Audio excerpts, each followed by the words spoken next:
Hey, Sassy Stuff. I'm Bailey here with Emma, and we're giving you another SEC Hoops update. Emma, the Florida Gators won the SEC men's tournament. I know, I didn't see it coming. I thought it was gonna be Auburn for sure, but they obviously lost. Now Florida has a 30-4 record. They're the SEC champion. They secured a 1 seed in the tournament. They have strong momentum going into March Madness, so they are showing us that they are gonna be a very dominant team in the tournament. Not gonna lie, when we watched the Auburn versus Tennessee, Alabama v Florida, I was like, okay, like these could be really interesting games. Yeah. Um, Watching that completely just throw off the entire dynamics of what we all really predicted going into this was borderline shocking, but also I think once again just reiterated the fact the SEC basketball side of this entire conference is just incredible this year. It's really unpredictable. It's the first time I feel like in a very, very long time where you're actually watching these games on your toes because truly it's anybody. Whoever's going to show up as the best is going to come out the best. And the fact that Florida is now going into March Madness with this number one seed, same with Auburn, we could very easily see another matchup coming here down the road. I mean, this is pretty wild to say the least. I know people aren't happy that the SEC had 14 out of 16 teams in, which did beat the Big East's previous record of 11 teams getting in. People aren't happy about it, and all I'm thinking as a fan of the SEC is they better not lose that first round. They better make those spots meaningful because people are not super happy with them right now.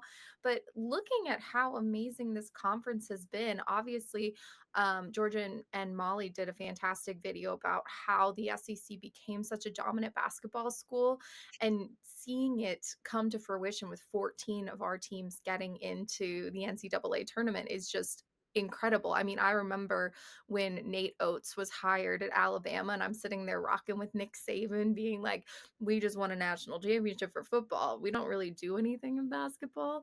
And then seeing what Nate Oates has done with Alabama in real time, making them a stronger, faster, more offensively dominant team has just been amazing. They're still the number one scoring team in the country. So will that help them? Probably, but we'll see how their defense and their turnovers keep them going in the tournament. But just seeing the success of the SEC, having two number one seeds, two number two seeds, 6 teams ranked as top 4 seeds overall, it's just incredible for the SEC in basketball. And the fact that, Jimmy, this SEC men's tournament really did help shape the way that a lot of these teams are going into these different seeds as we head up to the NCAA men's tournament here shortly, which starts on Wednesday. So, guys, get ready, get excited, get your brackets ready to go. We're making ours on our end here on Sassy Stuff and want you guys to be able to make them with us. But it is really something special to say the least. The fact that anything can happen, anything did happen, and it's now also leaving this long-term legacy that we're about to hopefully see. Fingers crossed, not trying to be the J word, that we see people really dominating from the SEC and representing our conference beautifully. But let's kind of talk about this. Let's back it up a little bit. Let's talk about how Florida even became the SEC tournament champions. I mean, let's back it up to this quarterfinal game first off, whenever they were playing against Missouri, that 95-81 game. I mean, it was pretty evident that Florida was definitely taking this one home very early on, especially with the early blitz, building it to 10-0 and then building up the 50-37 halftime lead. It was pretty remarkable. They avenged last year's SEC final loss. They've shown growth. They've shown resilience. This marks the first SEC tournament title in a decade for them. So they've like reestablished themselves as a powerhouse in this conference. Todd Golden even said that his Florida team, when they're firing on all cylinders, might be the best team in America. And so seeing them win overall and be so dominant in the SEC tournament, it's really making me think that they could win it all. Like they could go the distance if they can keep firing on all cylinders. Like Todd Golden is saying, they might be the best team in America, and now they have a chance to prove it. Well, let's kind of talk about that as well, because heading into that semifinal game versus Alabama, I think this is where we really saw them just dominate, but also once again exemplify the fact that they very easily could be, like Todd Golden saying the greatest team in America.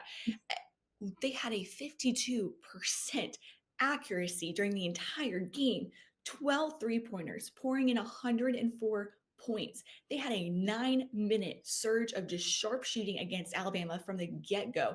And that score, the 104 to 82, that is ugly. Oh my goodness. And I think that is where, though, seeing them when they're together and they're on fire, there is no stopping this team whatsoever. And heading into that championship game versus Tennessee, I mean, I'm not going to lie to you. Seeing Tennessee play was a little bit of a bummer. I'm going to be so honest. I like Tennessee. I think they're very inconsistent overall. They do have some big wins. They've had some pretty heavy losses, but seeing them play against Florida though for that title, I was like, come on, Gators, you got this, which they did. But getting that 13-point lead early on in that final game, it's just like if this team gets going and these different defenses cannot stop them, the game's over. I mean, point blank and period. It's unreal. I think this is just a well-rounded team, and when everything's working and everything's jiving, that they may well be the best team in America. So I'm excited to see if they can make a deep run in March Madness. If they continue in this form, they could be a legitimate Final Four contender. And once you're there, just win your games. So I'm really excited for them. But more so than that, I'm excited for the SEC. I mean, this is insane. They are quality teams. They've been fantastic throughout the year. Non-conference, they've been dominant. They went 59-19 against other power conferences before SEC play. 89% win rate for non-conference games. 14 SEC teams appeared in the AP top 25 at some point this season. So I'm just so excited to watch not only Florida compete in the NCAA tournament, but also the rest of the SEC compete because they have been so dominant this year. They broke the record for the amount of teams that have gotten in. People are not happy about it, so I want them to at least get through the first round or two, with most of the teams still remaining in there just to solidify that, yes, we deserve these spots. Even though, again, we did not expect Tennessee and Florida to be our final two teams this particular game, it did secure Tennessee a very high seed opportunity in the NCAA tournament.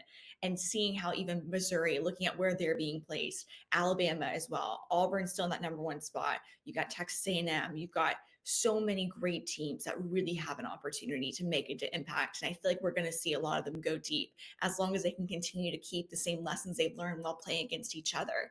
I mean, if you really think about it, this entire season has almost been like what a March Madness scenario is when we look at these crazy intensive tournaments for all of these different teams. It's unpredictable. They've been going back and forth constantly because of this heavy level of competition. And I think honestly, it's prepared the SEC better than any other conference out there to be well equipped to go in, handle these different games well, and understand the path towards victory that they have to take.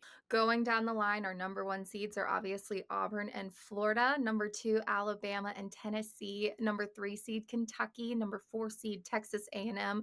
Number six seeds, Ole Miss and Missouri. Number eight seed, Mississippi State. Number nine, Oklahoma and Georgia. Number 10, Vandy and Arkansas. And number 11, Texas. So I'm excited to see these boys play. Well, you guys will have to keep up with us on more videos to come here. We're going to be covering different games in March Madness, hopefully representing the SEC well. And again, get your bracket picks done, you guys. We have so many games to get to cover throughout this entire tournament season, but we want you to be able to make your SEC picks with us.